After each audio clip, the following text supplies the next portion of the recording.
Are you trying to dominate your fantasy football league? Do you want so many championship rings it's impossible to sign autographs? Well, crack open a beer, pour yourself a glass of bourbon, and settle in, because you've come to the right place. Welcome to Hammercast.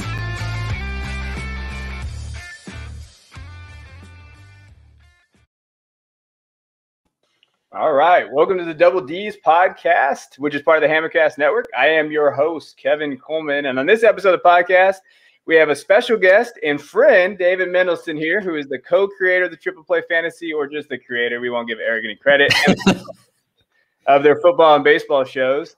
He is a self-proclaimed man of fitness, and he loves stacking dumbbells in the gym for no one else to use. Those are his. You don't touch them.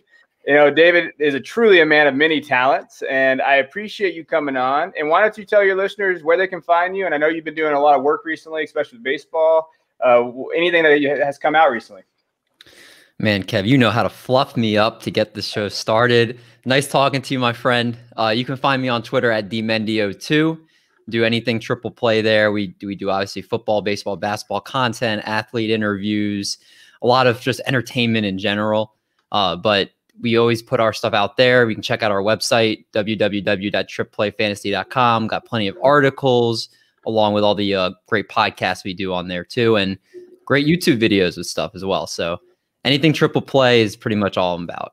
Yeah, no, and hey, I actually kind of work with these guys, and I do some basketball stuff, and I definitely check it out. I just did a mock draft that I got just destroyed on Reddit for, so that's always good to check that out. So you can just see it and do there. But the real reason we're on today, we're doing another Dynasty Outlook today, and we're talking about David's Kansas City Chiefs, and we're going to be looking at the Dynasty Outlook, and I know this is a good one because realistically, you could say that they have three of the top players at their positions: Mahomes, Hill, and Kelsey. And then you have CEH, who we'll get into in a little while. But, before we go into everything, what are your thoughts last year? So, hey, 14-2, but I feel like that's a soft 14-2. I thought there were some games that you probably should have lost in there. You lost to the Bucs in the Super Bowl. You were devastated. You couldn't believe it. What were your just thoughts on everything last year? Well, the regular season, I've brought up before that it was the first time I've watched the Chiefs play, and I actually didn't care about the regular season. And it must be nice, David. Must be nice. I didn't. It was weird. Like usually you watch every game, and you're like, are we gonna win? Are we gonna lose? And I was like, I expect to win every game, and they didn't. For the most part, once they had gone on a winning streak earlier on the season, I wasn't too concerned about us going to the playoffs and being a high seed, so kind of coasted. But I'll tell you, the first moment of fear struck in me was when Mahomes went down in that Browns game, and I saw he wasn't coming back. And that's when I woke up my fiance and I said, I need you out here. I'm losing my mind. And overall, I think they did what everybody expected they were going to do. They went to the Super Bowl, right? When you go to the Super Bowl, anything can happen. But right now they showed that they are the top dog in the AFC. They're arguably the top dog in the NFL as long as Mahomes is at the helm. And, you could see that there are some weaknesses that needed to be fixed this offseason for us to be able to hang with the teams that have great pass rushes. So I think we're doing a good job to address that. And I expect us to be one of the top 2 or 3, if not the number 1 team in the NFL next season. Yeah, I mean, you got Patrick Mahomes. Patrick Mahomes makes a lot of things just feel much better. It must be nice. As a Cowboy fan, I have to sweat out every damn game during the regular season. But no, I agree. I thought that Browns game, it was close. With Mahomes, he's just so special. So even though you were very devastated when they drafted Mahomes, right? What? I didn't forget that you saw that video. I did see the video. I just wondering. I just worry. You wanted who? I wonder, who did you want in that draft? I wanted Deshaun Watson in that draft because I saw him compared to the Michael Jordan that he's a winner wherever he goes. He's the guy that had the proven track record. I use Walter Football for a lot of just where I look at draft prospects, and I hadn't even seen him in Walter Football. I think the earliest I saw him go was like 27. Yeah. And I was like, what the heck are I don't know if we can curse. What the heck are... Yeah, go ahead. It's fine. Like what the fuck are the Chiefs doing trading up for Patrick Mahomes at this spot? Don't ask Frank swear. But yeah, no, I literally was shocked. I was just like, I understand that he's been rising up draft boards, but I didn't think that much. And then I hadn't actually really seen his highlights. And then when I saw his highlights, I was like, okay, he's throwing 60 yards across his body. I was like, he's got some crazy intangibles if they can work with him. So I was behind it once I saw the film a little bit more. I mean, to be fair, no one knew what Mahomes was going to be now. Especially, there's a recent story, I forget where I read it, where they said, I think maybe it was a documentary, where they came in the first week of practice. People were like, I can't believe we drafted Mahomes. He had really bad footwork. He had really bad just technique. He had to work and really get better. And I think that shows you what you need to know about Cliff Kingsbury. But you looking at kind of what he did at Texas Tech, he did have that learning curve. And hey, you know what? Looks like you dodged a bullet with Deshaun Watson. But we'll move on. Yeah. Well, I was going to say, too, the one thing that people don't give enough credit for is Brett Veach, who's the current GM now. And he had scouted Mahomes for years. And he basically, for years, had been telling the Chiefs they need to draft this guy. And he'd been on him for a while. And if he didn't trade up to the 10th spot to get him, the Saints were going to take him at 11. Yeah. So it could have been a whole lot different if the Chiefs weren't as aggressive as they were. Oh, yeah, the Saints wanted him. That's on that same podcast. I think it was a podcast I was listening to. They said, hey, the Saints were pissed. They couldn't believe that the Chiefs moved up. And the Chiefs kept that pretty bottleneck. There was no really talk about them moving up and trying to get Mahomes. It's crazy how those things work. Now, I want to shift a little bit to Eric Bieniemy. So what are your thoughts on why he can't get a head coaching job? What do you think it is?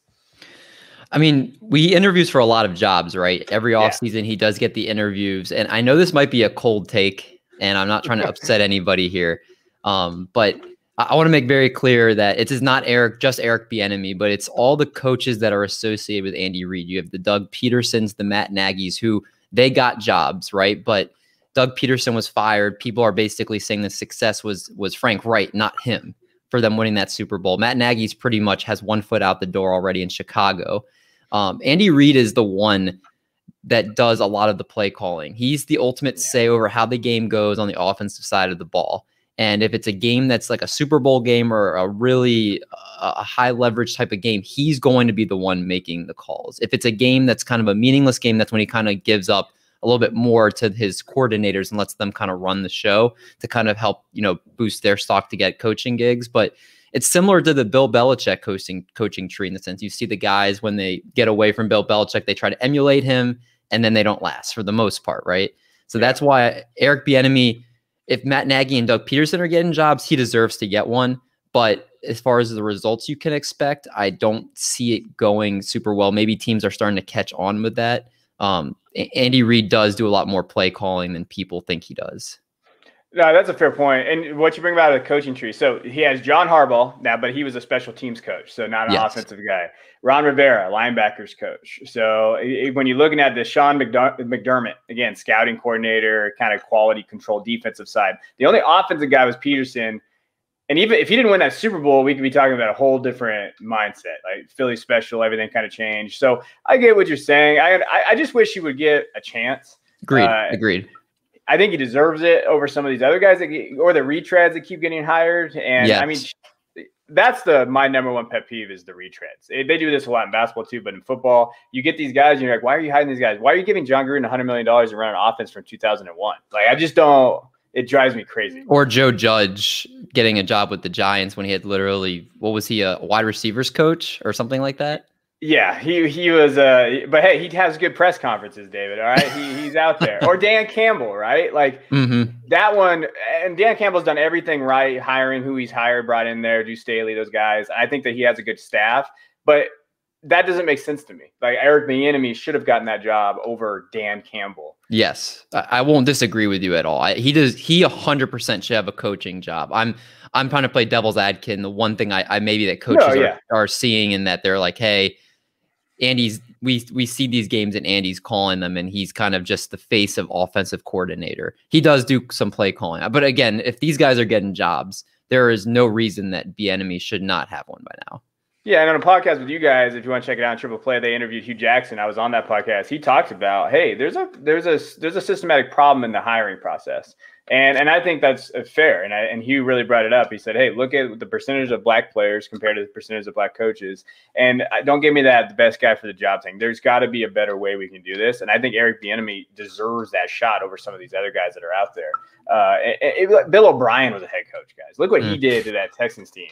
if Bill O'Brien deserves it, Eric Bieniemy definitely deserves it. That's just my opinion. But I understand what you're talking about play calling. Andy Reid's the guy. Like, let's understand that. Andy Reid is the guy that runs those plays. But I hope he gets it next year. But hey, it's a win for you guys. You guys got 2 solid coaches on that coaching staff. Yeah, I will happily keep him here as long as we can. I mean, selfishly, but yeah, he's a great coach, but he's a great player motivator too, which doesn't get talked about enough. He's the type of guy that players want to run through walls to play for. Like he is that type of motivating guy. So he's a great guy to have as long as he's part of Kansas City. So I'll take him. And you need those guys, Now let's go to the draft. So draft needs, you guys got some needs. So when I was looking at this, it's interesting. There are some little bit of holes to fill. You have the 31st pick, obviously not the 32nd. Sorry, David, but 31st, you're in there. There's a couple of things, the offensive line is there. Yeah, you definitely need to kind of reshore that. You lost a couple of your top offensive linemen, Schwartz, these other guys. Biggest needs, edge rusher, a wide receiver, I think is where you might go here. Outside linebacker, safety. Do you have any idea, if you can talk about the offensive line, but do you have any idea where they're going to go? I'm going to give you some guys that maybe will fall to them, and you tell me what you think. Okay. Yeah, so as far as the first offensive line's concerned, you obviously saw how they looked in the Super Bowl. Yeah. Cut both tackles. You're floundering around, but I really trust Brett Veach. I think he doesn't get enough credit as one of the best GMs in the league. His salary cap manipulation is insane. And so adding one of the best guards in football in Joe Thuney, added to him huge contract. Kyle Long is either, I think, going to be our center or right tackle because we have our right guard as the Dr. Laurent Duvernay-Tardif. So that's already 3 pieces on our line that look to be pretty solid for next season. We also have Austin Blythe from the Rams, who started the last 3 years for them. So he could also be our center if we move Kyle Long to maybe right tackle. And then we also have Austin Remmers and Lucas Niang, who but Remmers started for us last season, was okay, and then he was horrible in the Super Bowl. Lucas Niang was a rookie that did not play last year because he sat out because of COVID, the COVID season pretty much. So we have a lot more depth there. We do need another tackle. So I would not be opposed to see if we took a left tackle at that spot, if there was one that had great value at that pick. As far as outside of tackle, I think the biggest needs are edge and wide receiver are definitely, like if you have on the screen, those are definitely probably the 2 biggest ones I would look at. Pete Prisco, I saw had us taking edge Jason Owa from Penn State. So, I mean, looked at his profile, he looks like someone that would be a great fit for us there. Our defensive line is already pretty set with Chris Jones, and then we added Jaron Reed from the Seahawks. So those are our 2 D tackles, and you have Frank Clark coming off of one edge. So adding that other edge is actually going to be huge just for our whole back end of our defense in general. But if you tell me Rashad Bateman potentially might be there in the first round, it'd be really hard to say no.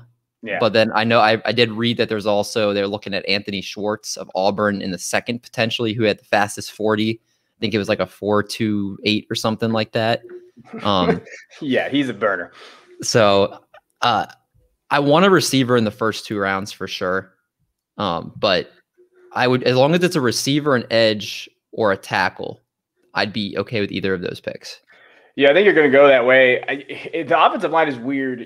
It really going to depend on where that. I think you might have to take a tackle in the first because there's so much disparity between the kind of the top 3-4 guys in that area. And like I've seen mocked to you guys is Dylan Raduns from North Dakota State. He's a big offensive tackle, 6'6", 304. I saw him mocked in the second round. I just don't know if he gets to you there. I think the teams need that offensive tackles. They need that offensive line right now. I will say a guy that he's my wide receiver 3 is Terrace Marshall from LSU. Mm-hmm.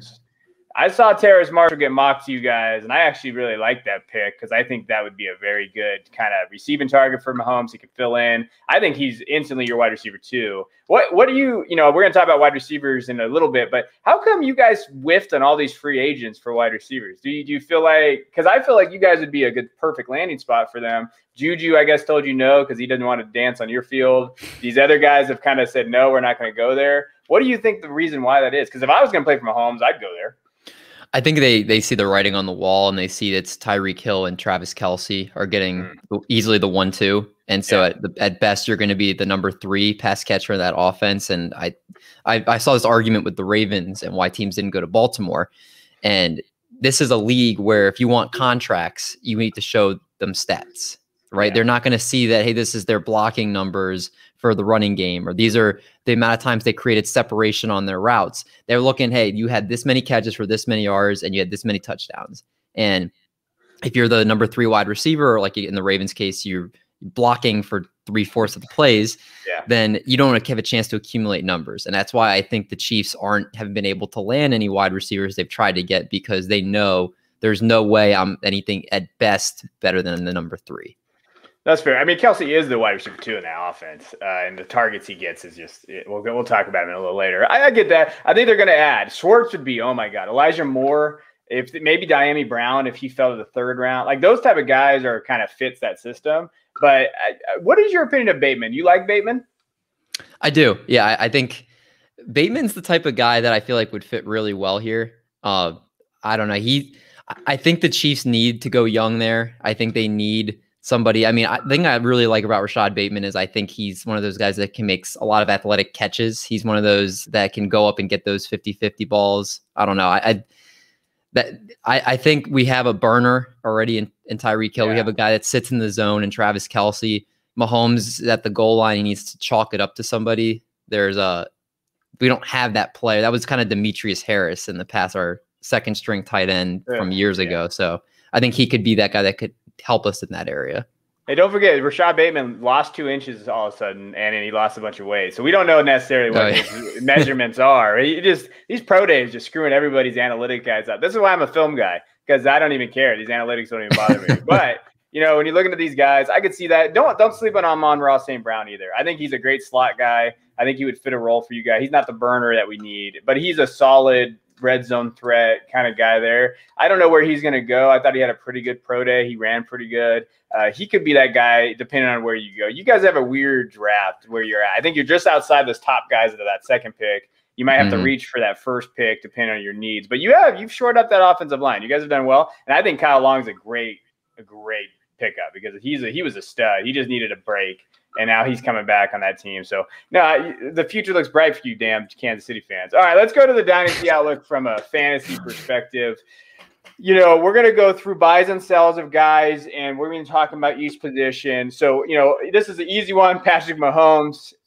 The one thing I will ask is, are you worried that contract, that giant $500 million contract is going to cripple your team moving forward? People have been talking about it already, right? The little rumblings of like, oh, they can't afford people. Are you worried about that? I'm not one bit, because I actually made sure I wrote down how the contract lays out every single year. And so this year, 2021, he's making $24 million, 24.8 mil, which is cheap. That's still a bargain for Patrick Mahomes. The year after that, he's making $31 million, which in today's market where they're now getting 40, again, that's another bargain for Patrick Mahomes. Then you go into the year 2023 and 2024. Basically, from 2023 to 2026, he tops out at $42.45 million. It fluctuates between 39 and 42 over those next 4 years. Again, that's right in line with what the top tier quarterbacks are getting right now. So he's not being overpaid. There's the one outlier year in 2027 where he's getting paid $60 million. So I anticipate by the time it's 2027, that they're going to restructure that and space it out a little bit better towards the back end, because you have the 60 and then it's 45, 45, 50, and 52. So those last 4 years are probably what are going to be quarterbacks are going to be going for anyway at that time, with the salary cap going up, with TV deals. So the contract is actually pretty good. He's going to be in line either with what quarterbacks are getting, or he's going to be underpaid, except for that 1 year. And I expect that year will get restructured. So I don't have a problem with it at all. Money's going to go up. The cap's going up. Restructuring will be done. It is an A+ contract. No, you're right. I think people see that number and they get all freaked out. I mean, to put it in perspective, my quarterback, Dak Prescott, he's making $44 million in 2023. And in 2024, he's making $47 million. That is... that's a cap hit basically that we're going to be seeing here. So I think Patrick Mahomes, could you imagine getting $60 million for a year? Man, that's I don't even know where to start. I'm a teacher. I get a $2,000 stipend to coach, and I'm like, yeah, baby, we're going to Applebee's tonight. But hey, I'm here. That's what we're here for. Do you have Mahomes on any of your Superflex leagues or Dynasty leagues? I'm sure you do. Do you have them? I don't have too many Superflex leagues in general, but you're one of those. Okay. But I mean, Mahomes is. If I did, then Mahomes would be. Yeah, I mean, he would be my first pick all day, every day. So the thing is, I always hear people say everybody's available for the right price. I have Mahomes on 3 teams in my Superflex leagues. I'm not moving Mahomes. So I will keep that guy on my roster. I get that everybody has a price, but I just feel like with Mahomes, with who he is as a quarterback, for the next 8 years, you have your quarterback. And with that position that gets so fluctuated, there are some deals though. And I'm going to give you a couple of deals and see if you would do this. And these actually have happened. So Patrick Mahomes for Justin Herbert, the 104 and the 304. Who would you rather have? Patrick Mahomes. That's what I'm saying, right? Especially with Herbert. There's so much unknown with that, especially in this draft class. The 104 doesn't really sway me much, especially even Superflex. I get worried about that pick. I'd rather have Patrick Mahomes. This is another one which I don't know what the hell this guy was doing. Little Uzi Girth traded. Call him out, Kev. Traded Patrick Mahomes for Baker Mayfield and James Robinson. What? You guys stop playing fantasy. Like at a certain point, like you can't move Patrick Mahomes for that. If you're moving Patrick Mahomes, I'm getting Murray. I'm going to get Herbert or Allen at all. That's my base. I feel like, is that a good, would you add anybody else to that list? Herbert, Murray, or Allen? Maybe Dak. I'm a big Dak guy, but I don't want to throw Dak out on every podcast I'm on. Yeah, I mean, those are the 3 young guys that still have also passing game upside. Like someone like Lamar, I'm worried about long term. Like once he loses running ability, will he have passing game for a super flex dynasty league type of deal? No, I think those are the 3 quarterbacks, but I would need that to be just like you said, the start of it, let alone like, all right, you better be throwing me like a Justin Jefferson or a T Higgins or somebody that has that type of upside. And then let me take a look at your running backs, like open up your running back room. Let me pick 2 guys I want in there, something like that, Yeah, I know he's gone for like 3 firsts and Cam Akers. I think that's okay, but first are such lottery picks. But he's worth 3 firsts in Superflex leagues. An interesting deal that I saw was Patrick Mahomes for Carson Wentz, Saquon Barkley, Jalen Reagor, and the 201. I don't think I would still do that. No, I wouldn't either. Too many unknowns. Barkley, his knee, Wentz. God, I don't even know if his head's okay. Like I don't know what's going on with Wentz. I don't want that. Reagor and in the 201. I would if you have Mahomes, you do not trade Mahomes unless you get like a 7 first and Allen. But again, I'm still worried about Allen. I think the only guy that I really would kind of maybe is Herbert, but let's chill on Herbert for right now. I think we put these guys on a pedestal too soon. But I agree. I think it's there. Let's go to my guy, which I absolutely don't like, is CEH, Clyde Edwards-Helaire. So I know that Clyde, for you, I know that you believe in him a little bit. Thanks for not bringing it up. Oh, you're going to bring it up?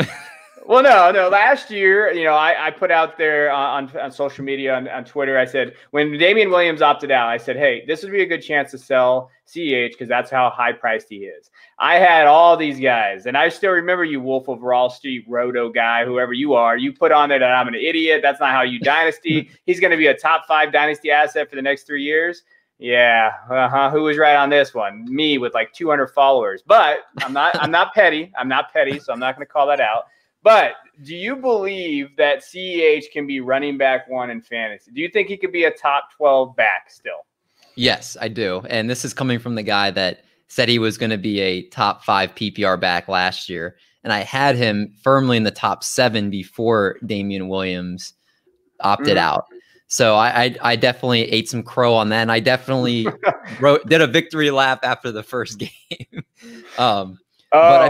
I know. You remember that? All you all out there telling me how dumb people were. Look at what he did against, who was it, the Texans, right? Yeah, it was after that cut move he made for that touchdown. I literally like blew up Twitter with like 10. I didn't tag people, but I was just those Texans, they turned out to be such a good team, huh? All right. Anyway, go ahead. Keep going. So I think people obviously they look at his numbers and they're like, okay, it was a disappointing year, but keep in mind, he still had over 1,100 yards, and I believe he's only one of 6 or 7 rookie running backs actually in history to have that. So 1,100, I should say 1,100 all-purpose yards. I shouldn't say 1,100 rushing yards. Sorry, 1,100 all-purpose yards. And when you look at it, I believe the Kansas City Chiefs were the 31st in run blocking last year, according to PFF. And he was getting hit in the backfield consistently every time he was towards the goal line. And yes, there were probably a couple plays where he might have misread a cut here and there, but there were a lot of times where as soon as he would touch the ball, he was getting smacked. And I mean, it's hard to do anything if you're getting hit behind the line of scrimmage, and he still has that wiggle ability to break out of tackles. It takes a lot of times more than one guy to bring him down, unless he's getting like blindsided by like a huge linebacker or something. But he didn't get any push from his line. And you look right now, I don't think they're bringing in any running backs in the draft, or at least any running backs with a high pick that I think are going to be a threat to his role. They're going to roll in with him, Darrell Williams and Darwin Thompson for now, it seems like. So he's a guy that I think maybe won't take, 80% of the work, but I could see him easily having 65, 70% of the work. And I think they're going to give him another shot with this new work offensive line to actually get goal line work again. And if he has a better line behind him, which it looks like he's going to have this year, I think this is kind of a great buy low opportunity on CEH. Oh yeah. Okay. So I will preface this by saying I don't hate CH. I hated where he was at last year. Like I saw him go before CMC in a startup last year. That is the stuff we're talking about after the Damian Williams opt-out. Now, he did finish as running back 19, so he finished as a running back 2, but you weren't probably happy with his production. He did average 13.5 points per game last year. It wasn't terrible. I just know that people draft him as a running back 1. So if you draft him as a running back 1, that's it. Now this year, he's going as running back 16. So he's basically going in the 4th or 5th round. So I'm going to give you some guys that he's going around, and I want to know who you would rather have. So Najee Harris is going ahead of him before we even know a landing spot. Would you rather have CEH over Najee? Without knowing the landing spots, I would still take CEH. Yeah, that's a weird one to me. Josh Jacobs is still going ahead. Nope. No. You're taking CEH over Josh? I mean, yeah, Kenyon Drake's there too. Like, why would I take the backfield committee of a team like that over CEH, who's going to get receiving work too? Josh Jacobs doesn't get any receiving work. Okay, Josh Jacobs is going about 10 spots earlier, so that's an interesting kind of comparison. And then right around CEH is Miles Sanders, Austin Eckler, and Joe Mixon. Who of that kind of crew, where are you going with? That's an interesting group. Miles Sanders, Austin Eckler, Joe Mixon. Joe Mixon, to me, I wrote him up last year as somebody who I thought was going to break out this year. Yeah. And that kind of blew up in my face. He can't stay healthy. He's just too spotty. So definitely not Joe Mixon. Hey, this is a Joe Mixon stan account, David. We do not allow Joe Mixon slander on this podcast. I just want to Are you familiar with the Joe Mixon's Foot Twitter account? I don't want to talk about it. All right, move on. All right. Okay, so Joe Mixon's out. What about Eckler and Sanders? Where are you at with those guys? So those are definitely a little closer. Eckler, well, let me go with Miles Sanders first. Miles Sanders looked like a totally different player with Jalen Hurts behind center. That RPO looks like it's going to help his value tremendously. And part of me still might go a little bit more Miles Sanders just because of the threat of Jalen Hurts running. I think it's going to open up a lot more lanes for him. Yeah. So I'll go Miles Sanders first. I'll go CH second, Austin Eckler third, and then Joe Mixon fourth. Austin Eckler I like a lot too, and he's going to get a lot of receiving work, but I think the Chargers are firmly committed to do some kind of split with him in one way, shape, or form. Yeah. And part of me, he's a big guy. He's my inspiration because we're about the same size, but he's like 30 pounds heavier than me.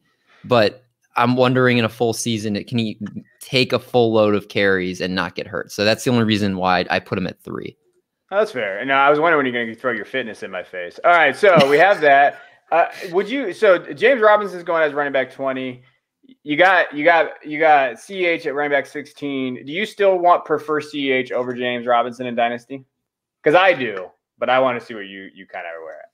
Yeah, I do. I think James Robinson's still a very good back, but he's probably peak value right now just because he's never going to get 90+% of the carries like he got last year. Like no team operates like that anymore. Now they're going to have at least Carlos Hyde is there at the very least to probably spell some. You don't even know if they're going to draft another running back to compete there. So I think it's easily CEH just for the fact that his upside is that much higher than James Robinson probably right now. Yeah, I agree. I'm not a big James Robinson guy, but every time you say his name, his truthers pop out. So you got to be very careful out there because they are out there in full force. Now, as far as your buy low stuff, I think you're really right on Clyde Edwards-Helaire. You know, he went straight up for Antonio Gibson. I don't know. It's an interesting kind of fit. I think they both kind of have new offenses there. I don't hate the move, but I feel like when you make those type of deals, you want something added to it. That's a weird kind of like, oh yeah, you can have, we'll try this. You have him and I'll take him. He did go for Cole Kmet, which, okay. And in the 107, that's not a bad deal. So who do you think would go, who's at the 107? Do you think that would make that trade? If it did, so super flex, you're probably looking at Travis Etienne might be there and maybe Pitts. So let's put it with a running back. So you think, so basically ETN and Cole Kmet for the swap for CH. So I don't, we are very familiar with the Cole Kmet club that exists out there. Yeah. He has that. I mean, those are two high upside play. I'm not a huge ETN guy. I mean, Javonte Williams might be there too. Both of those guys. I think Najee will be gone. Javonte or ETN will be there. That's really hard. Yeah.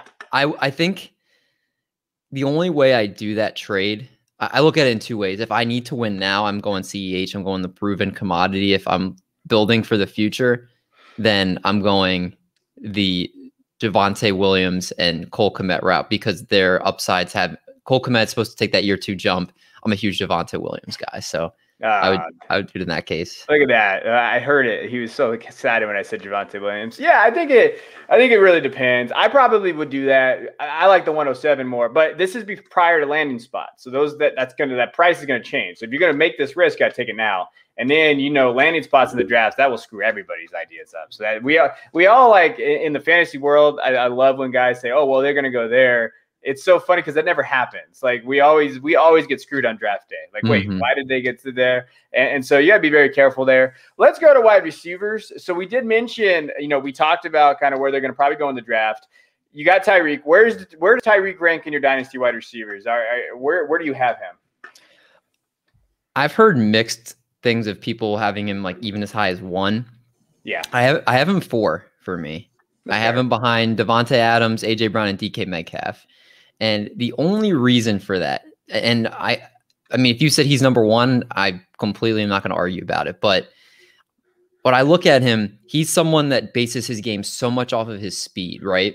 Like I mean, people play 10 yards off of him, so they don't want to get behind him, right? So he can easily, he can go some kind of under route, get the ball on like a slant across the middle if you're giving him that much space, or if you're press covering on him and you forget the safety over top, he's going to burn you. But when that speed goes from a 4.26 or 4.24 or whatever he ran, it goes down to like a 4.38 or a 4.4. That's a huge difference. And that separation isn't going to be what it is now. Him getting the sweeps that he gets, or, the all the stuff the Chiefs do with him and his speed, that's going to carry over into a lot of his game. And so if we're talking strictly in the dynasty purpose, that's what the only thing that scares me a little bit is once that speed slows down a little bit, which I don't know if it will, next year or the year after, but once it hits, I mean, that's his game. And the other guys, AJ Brown, DK Metcalf, have so many other skills in their game that will carry over, I think, for a longer period of time. So that's the only reason. And they're a lot younger, of course, too. So you're an ageist. Look at these ageists out there. Yeah. Tyreek, I believe I have him as my wide receiver 4. So we're kind of lock and step there.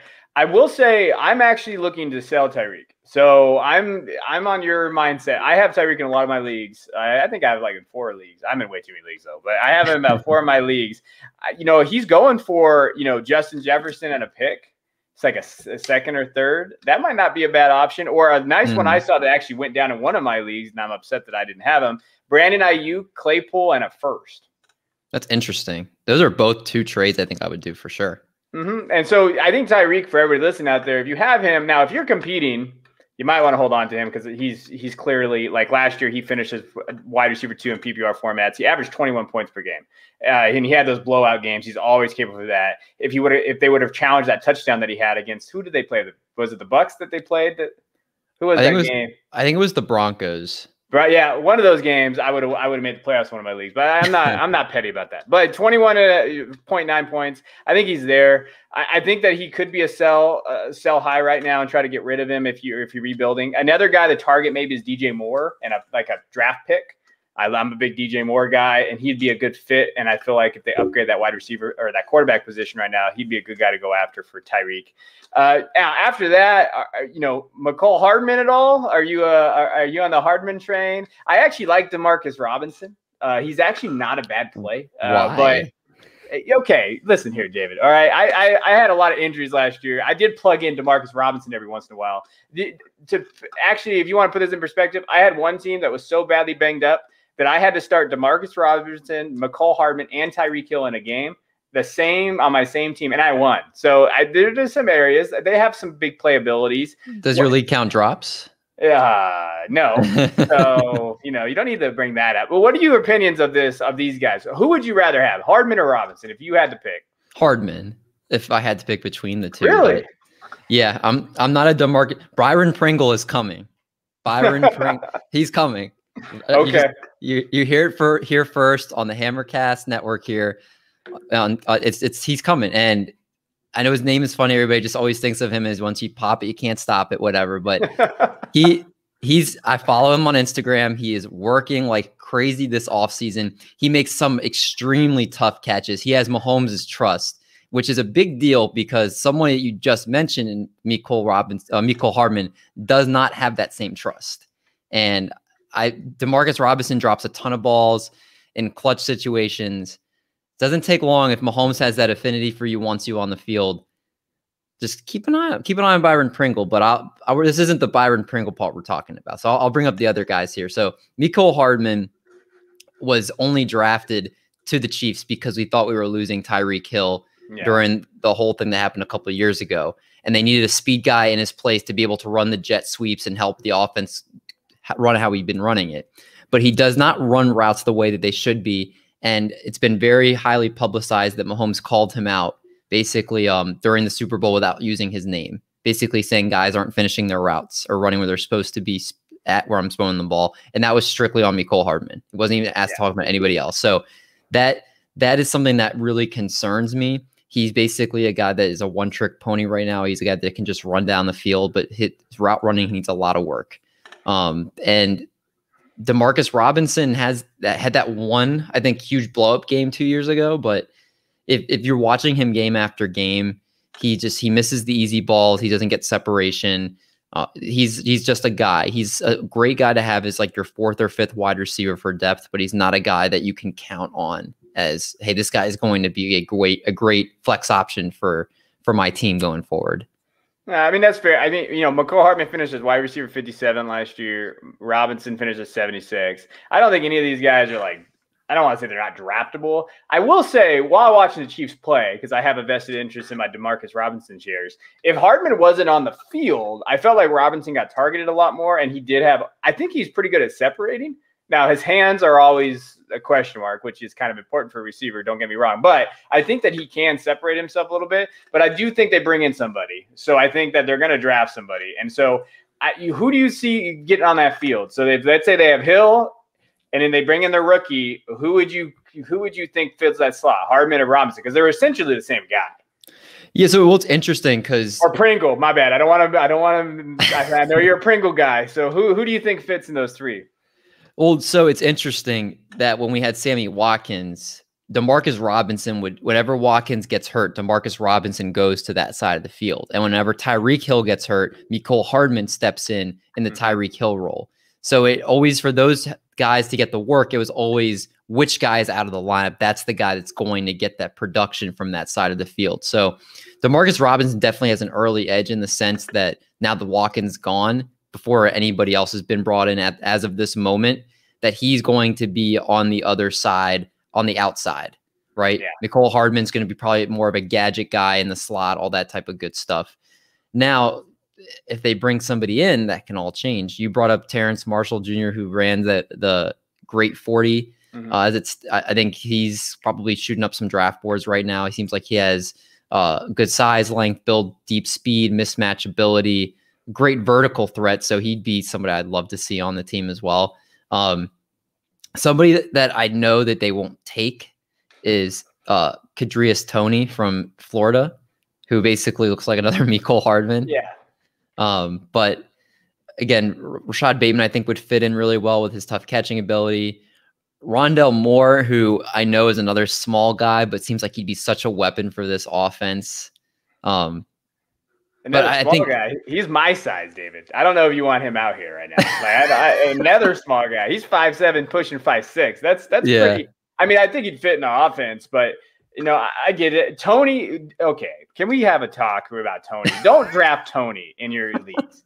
Toney is not a wide receiver. Toney is an athlete, but he's not a wide receiver. Now, if he did go to the Chiefs, though, which I think they're smarter than that, oh my God, his ADP and his value is going to shoot through the roof, and it's just going to make me laugh because he's going to disappoint fantasy managers everywhere. Kevin, are we the same height? And I'm just finding this out now. How tall are you? I'm 5'7" on a good day, depending Same on. with me. Oh, are you serious? Oh, this is a great day for me. Yeah, but I'm fat. So there's a difference between me and you. But I'll take it. Like, we're 5'7", and you're the bodybuilder guy over here, and I'm over here stealing my kids' Oreos. But it's all right. Like, yes, we're about the same size. No, but you have the beard. You've got the smooth glasses. You're the smooth operator, and I'm like the high-pitched weirdo over here. So we're working on that. We're working on your voice. We talked about that pre-show. Now, so when you're looking at that now, so wide receivers, I get it. To me, I'm owning Hill, and these other guys, I'm just like, whatever. If they do draft someone like Marshall, I think he goes up in my rankings. I've always had Marshall at the end of the first round, so I've always thought he was going to be. He's my wide receiver 3 behind Waddle and Chase. I think that if Marshall can fit in there, he's someone that I think would be a good fit. But I always worry about targets with these guys because we're going to be talking about Kelsey next. Kelsey and these guys, I mean, Kelsey's a cheat code. I mean, that guy's a monster. And I think he's only missed 2 games prior to his rookie year from health or anything like that. He doesn't get off the field. When you look at last year, his targets, he had 145 targets last year. So between him and Hill, it's hard to say, okay, well, this guy's going to be a fantasy option for me because there's just not enough targets to go around. What do you think of Kelsey? How long do you think he's got left as tight end 1? I have a question for you first. Yes. What would you do if Trey Lance and Terrace Marshall are on the same team? I would just I would go to fantasy heaven. Like, that would be if those two guys found out on the same team, I would draft them in every league. I wouldn't even care. Like, those are my guys. So I would just die and go to heaven. That would be your battery for life. Those two, the quarterback, wide receiver for the next 10 years. Yeah, no, I would laugh all the way to the bank because those two guys get hated on. I saw someone put Terrace Marshall as wide receiver 15. That's blasphemous, damn it. Okay, that is blasphemous. Okay, and then someone put Kellen Mond ahead of Trey Lance. I don't like you. Because of that one throw? Yeah, or just I don't even know if it was pre that. I saw Kellen Mond get put in a mock in the 2nd round, and I threw up. Kellen Mond does not have the accuracy to play in the NFL or the decision making. Like, he looks like he has that. Trey Lance is in this nether stratosphere. Trey Lance is my QB2. So you know what? Like, I'm going. That's how hot take I am. Thanks for getting me fired up. But those two guys are legitimate options in fantasy. Like, when they get drafted, wherever they go, I would love for Lance to get to the Panthers. But if Marshall went to the Chiefs, I mean, I would love that. Those are guys that I think that will fit a role and be very productive in the NFL.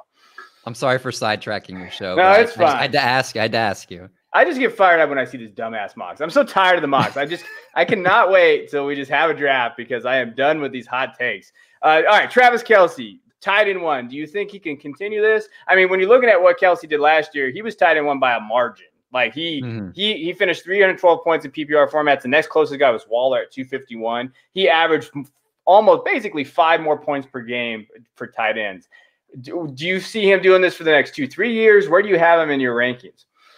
Yeah, I have him doing this for at least the next 2 years, and I wouldn't be surprised if it's 3 more years before it starts declining. He's 31. He's not in his 20s anymore, but he still plays like a gazelle. He knows what his strengths are. He sits in the zones. He's one of those guys that isn't like bowling around for extra contact. He catches the ball and kind of, not saying he doesn't break tackles, but he definitely does. But he's very smart with how he gets hit and how he goes down. That's why he's literally played. I think even our boy Nick Script put this up today that he's only missed like 2 games in the last 6 seasons or something like that. So he knows how to take care of his body and he knows how to take hits the right way. So I would expect that, again, at least 2 more years at this level and possibly 3. And I don't necessarily expect them to focus on that in the draft. And I know that's probably where you're going to next there with they have Nick Keiser and Sean Culkin, but they were both added this past season to go with Blake Bell, who was there last season, didn't get a ton of work, but there's some bodies there, and you're not looking for somebody to spell Travis Kelce for more than a couple plays, right? Or if you need some blocking, put a big tight end back there for some extra run blocking type of deal. So he's going to be the guy. You maybe get a lucky 1 or 2 touchdowns from one of these backup guys, but they're not trying to build up that tight end room with a bunch of other pass catchers. So yeah, he's safely going to be the tight end 1, or if Kittle plays a full season, at worst the tight end 2 for at least the next few years. Yeah, when I wrote my Dynasty Mount Rushmore last year going into the season, I put Kelce as my 1, and I looked at Tony Gonzalez, a guy you're probably pretty familiar with, is my guy Tony Gonzalez.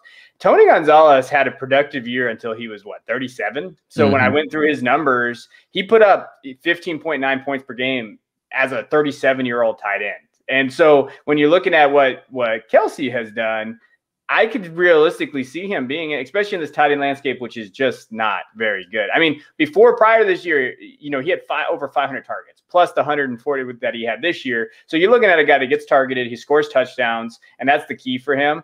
I think that he's going to be just like Tony Gonzalez and Rob Gronkowski. So now he's exceeded 1,000 yards in 4 straight seasons, and now with this season, obviously he did it again. And this year he had over 1,400 yards. When you're looking at that, when we're looking at just numbers purely, Rob Gronkowski and Tony Gonzalez only reached 1,000 yards 4 times in their entire career. This guy's done it 5 straight seasons. That's how good he is. Now, I'm going to throw it out there at you. Do you think he's the best tight end that's ever played? I was going to ask you if you weren't going to ask me. I'm going to ask you. What do you think? Where do you have him? He's number 2 right now behind Gronk. The one thing, again, Gronk was such a great blocker too. And Kelce's not a bad blocker. Kelce's a good blocker. He's not a great blocker. Yeah. And that's the part that it's like, people are going to push back on.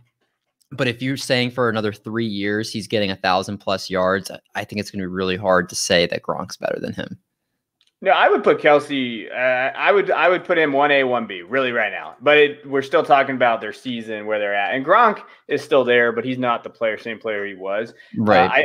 And Kelce's one thing is going for him is that his body hasn't broken down. So Gronk's body, man, he looks like me running out there sometimes.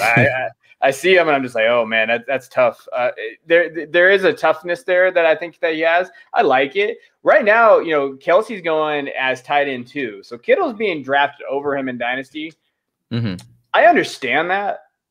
I get it. I actually get it from a Dynasty perspective. But if you're getting Kelce as your tight end 2, or as a tight end 2, basically in 3rd round, there's arguments that you could probably take Kelce in the 1st round, and that would be a good pick, or even Kittle, these guys. Yeah, if people are liking to go the tight end route early, separate themselves at that position way above everybody else, and then they're like, you know what, I can find running backs and wide receivers that are going to give me that type of value that is not going to be as big a gap as the tight end gap will be. So, I mean, it's an interesting draft strategy. I don't knock it. I'm just not one of those guys that ever does it. I'm not either, but I had David Gordiardi come on, and then he was talking about tight ends. He's a big tight end guru guy, and he was talking about it, and he made up a good point. So Kelce was first this last year, and then Waller. So there was a 70-point difference between those two. And then it goes Waller down to T.J. Hawkinson, technically, and T.J. Hawkinson scored 169 points compared to Waller's 251. So to me, when I'm looking at tight ends, I'm like, damn, you kind of really need that guy. You need that top guy, especially because I hate streaming tight ends. I used to always be a streamer. I was always that guy because that's what everybody told me to do. And then now I've done it. I'm like, dude, I just want a guy that I can plug and play and I don't have to worry about him. Kelsey's that guy.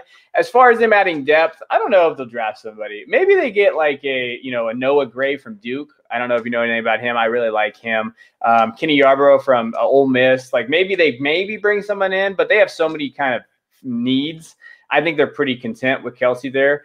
I love Travis Kelce. If you're moving him, so there's a couple deals that happened recently that I thought were interesting. He went straight up for George Kittle. That again, to me, I'm like, if you're going to trade that trade, maybe try to add something to it. I think that's pretty fair for it. But he did go straight up for Dalvin Cook in a tight end premium league. That's interesting. What do you think about that? It's tough because running backs are so hard for it. Cook's got injuries. When you got Kelsey, who's 31 in a tight end premium league, would you do that? I know this is the cop-out answer. It would depend on the rest of the roster and like the roster construction. If I'm like, all right, I have someone on my bench that I can just plug in for Dalvin Cook that's at least serviceable and whatever. But that's probably the only way I would be able to decide which side I like better. Is let me see your rosters. Let me see who you're replacing them with. You cop out. All right, yeah, no, I think that's fair, especially with running backs. I would definitely think that, God, it's very close value just if it's tight end premium. I would think that you would probably need something else added to that, but it's an interesting move. It definitely is an interesting move there. All right, so let's talk about your prediction for next season. Super Bowl or bust? Is that where you're at? Super Bowl or bust, and you think that's where they're going to be? Are you worried about any team in the AFC? I'm always worried about Baltimore. Buffalo. We take care of Buffalo. So even though they're getting better, I'm not concerned. And I know. Oh, look at that! Look at you, Bill's Mafia. You hear this right now? I'm sorry, you guys are still the class below us.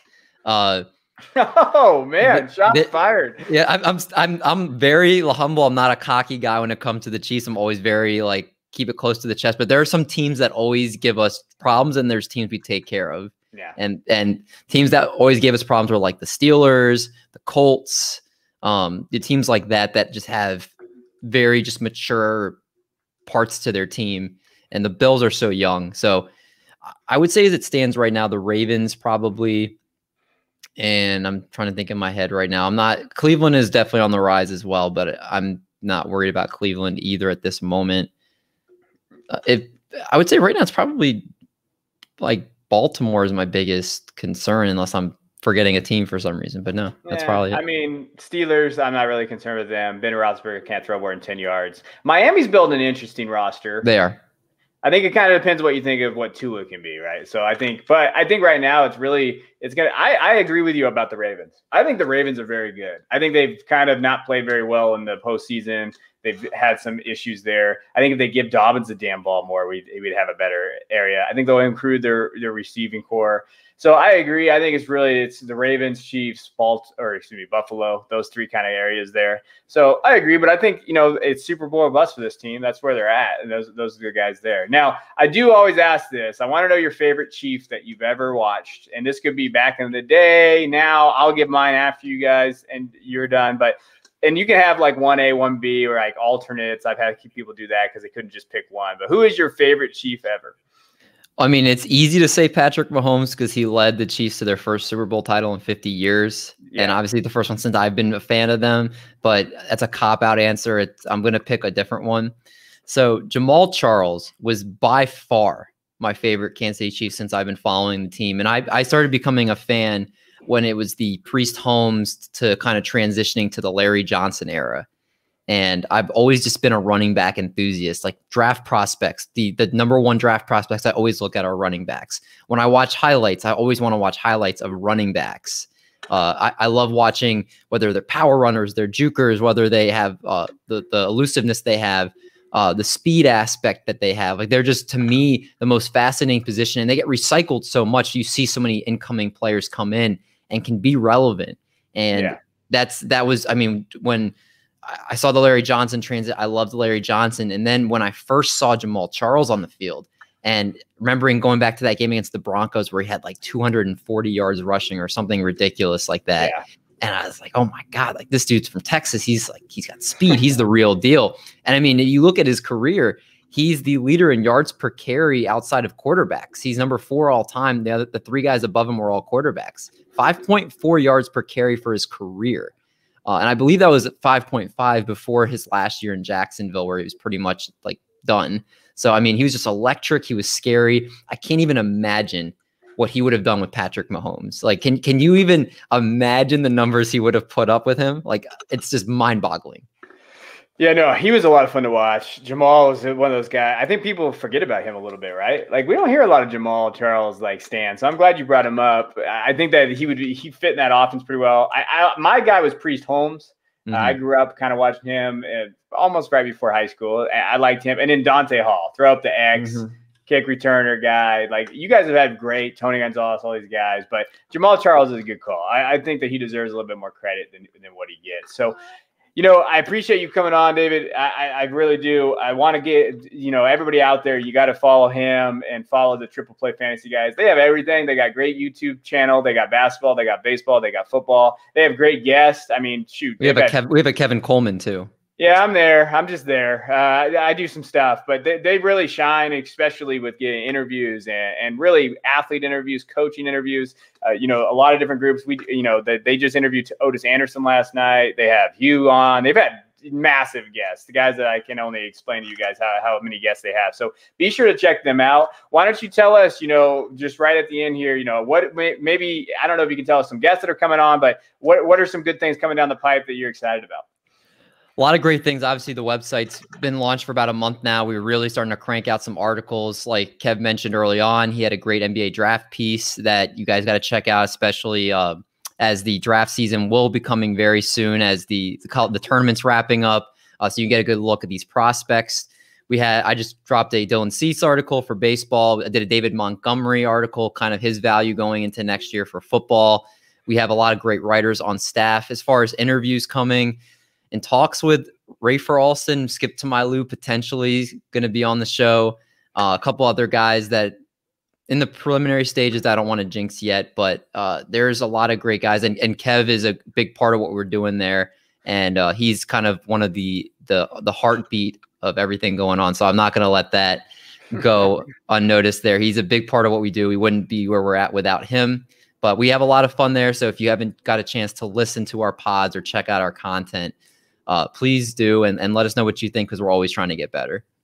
Yeah, no, and they do good stuff. They play games. They have all this fun. They're way funner than I am, or I don't even know if fun is a word. See, this is why I'm a history teacher. All right, so we appreciate everybody listening. Make sure you like, subscribe, give us a rating. If you're on YouTube, definitely hit that like button, and we appreciate you guys. David, thanks for coming on. Thanks for allowing me to come on, my friend. Yep, no worries. Did you get all that? If not, make sure you head over to hammercast.com. Subscribe and join the Hammer Nation. Until next time, keep grinding.